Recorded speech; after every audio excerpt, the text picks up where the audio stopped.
बोलो। क्या कुछ बता रही थी ना आप मुझे क्या? जेठ जी के बारे में। मेरा जेठ कमाता है तो आजकल बहुत खिटखिट करता है। क्या बोल रहे थे? बोलते अपना अपना देखो, अपना अपना कमाओ, सब अपना अपना घर चलाओ। ऐसे क्यों बोल रहे हैं? अभी तक तो सब अच्छा चल रहा था। ये छोट वाला भी नहीं कमाता है ना। हम्म। ये सबसे निकम्मा है, और ये बीच वाला तो थोड़ा बहुत कर लेता है। हम्म। मैं ही मेरा सबसे आदमी थोड़ा छोटी बहुत हूँ। करता है, मतलब हम लोग की कम कम सैलरी है हम्म। और वो है सरकारी जॉब, हम्म। तो बीवी भड़काई होगी हम्म। इसकी वजह से ज्यादा ही। तो आज मैं भी बोलती हूँ अपने आदमी से, तू भी बोल हम्म। कि मिलके कोई बिजनेस कर ले। क्या हाँ, बोल करेंगे? तो मैं भी बहुत दिन से रही हूँ बिजनेस करने के लिए, पर मेरी बात को कोई ध्यान ही नहीं देता। वही कर लेंगे तो अच्छा है। लेकिन जो मेरे हस्बैंड है ना, हम्म, वो बोलते हैं मुझे काम करना पसंद नहीं है। कौन बोला? आपके देवर। फिर कैसे घर चलेगा? जेठ जी है तो कमाता है तो अलगे।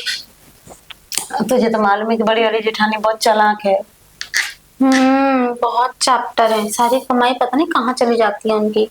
जो मेरे लाती है तो कुछ तो अपने मायके में भेजती है, हम्म। और हमको सभी अच्छा नहीं लगता है ये मायके में मायके वेके में भेजना। भेजना। लेकिन कुछ ना कुछ तो उपाय निकालना पड़ेगा। वो है गरीब घर की। तो एक काम कीजिए ना, आप भैया जी को बोल दीजिए और मैं इनको बोल देती हूँ हाँ, कि दोनों कुछ ना कुछ मिला के 40-50 हजार रुपए का मिला के छोटे मोटे कोई दुकान खोल लेते हैं। सही बात है भाजिया जी का। कम से कम घर का खर्चा तो चलेगा। घर का खर्चा ही नहीं चलेगा, बहुत कुछ चलेगा। हम्म। कभी कभी उनके साथ में हम लोग भी हाथ बटा लेंगे। और फिर धीरे धीरे इंसान का बिजनेस बढ़ता है, घटता थोड़ी ना है। हाँ,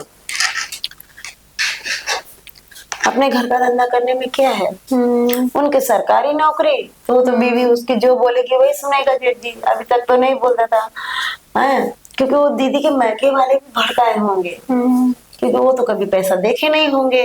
सही बात है। और हम दोनों के भगवान की दुआ से देने का काम ही नहीं है, तो हमारे पति गरीब मिले हमें। हाँ, मायके में तो बड़ा सुकून था, किसी चीज के लिए तरसना नहीं पड़ता था। तो पति भिखारी मिल गए हैं तो झेलना पड़ेगा। मेरा तो कभी कभी गुस्सा आता है मुझे मेरे हस्बैंड, अरे मैंने पता है आपके देवर। एक बात बोलो, हम्म। अगर कभी मायके में सुख मिलता है तो ससुराल में दुख मिलता है, हम्म। ससुराल में दुख मिलता है तो मायके में सुख मिलता है। ऐसा क्यों होता है? भगवान जाने। लगता है हमने माँ बाप के पैसे में ज्यादा ही कुछ हद तक कर लिया, हम्म। इसकी वजह से हमको ये दिन देखना पड़ रहा है। हम्म। पति के 10,000 की नौकरी में तो कुछ होने वाला है नहीं है। सही बात है। कितने में खाएंगे, कितने में बचाएंगे, कितने में घर का लाइट बिल भरेंगे। हम्म। अब तो गवर्नमेंट ऐसा कर दी है कि सबका किसी का वो नहीं है। हीटर जलाते हैं उसका लाइट बिल अलग आता है, कूलर चलाते हैं उसका लाइट बिल। हम्म। कितना सब मिला के लाइट बिल कम से कम 4-5 हजार तो लाइट बिल हो जाता है। हम्म। ये छोटा और ये दोनों कमाते भी नहीं है ज्यादा। और वैसे भी जेठ, बड़े जेठ जी के ऊपर पूरी जिम्मेदारी है ना, तो जेठाने भी किच किच करती हैं। हाँ, अपने अपने, उसका कहने का मतलब है कि अपने अपने पैरों से अच्छे से कब तक झेलेगा वो। सही हमें बात बुरा लगता है। है। इनको भी तो सोचना चाहिए, कल के दिन कच्चे बच्चे हो जाएंगे इनके। हम्म। अभी तो हमारे बच्चे दोनों के छोटे छोटे हैं, और फिर बड़े हो जाएंगे तो उनके लिए भी तो करना पड़ेगा। तो जेठ सही बोलते हैं, वो बड़े भैया का खराब हमको लगता है बात। उसका कहना है जब तक वो ऐसा नहीं करेगा, जब तक ये दोनों अपने पैरों से अच्छे से खड़े नहीं होंगे। और उसके दिमाग में बोलो तो भरते भरते हटा उधर, तुम आके मेरा भेजा खा लिया, ऐसा बोलता है।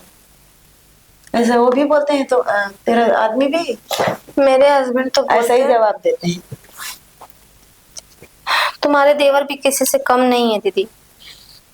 चाहे अच्छे खासा, चाहे जितना अच्छा खासा जाके ना कहीं पे भी काम कर सकते हैं। हाँ, पढ़ा लिखा भी है, कहीं पे भी जॉब ढूंढ सकते हैं।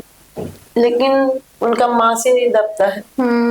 काम में मन ही नहीं लगता है। वो बोलते 10,000 रुपया पाके ताजमहल खड़ा कर लेगा। 10,000 में क्या होता है दीदी? कुछ नहीं होता है। 3-4 हजार का राशन आ जाता है। 1000 रुपया दूध में चला जाता है। 1200 कर दिया। दूध का 200 रुपये बढ़ाती है। चलो दोनों चलते हैं समझाने। अब अभी समझाएंगे, रात में आएंगे तब समझाएंगे, वो रातें में समझेंगे।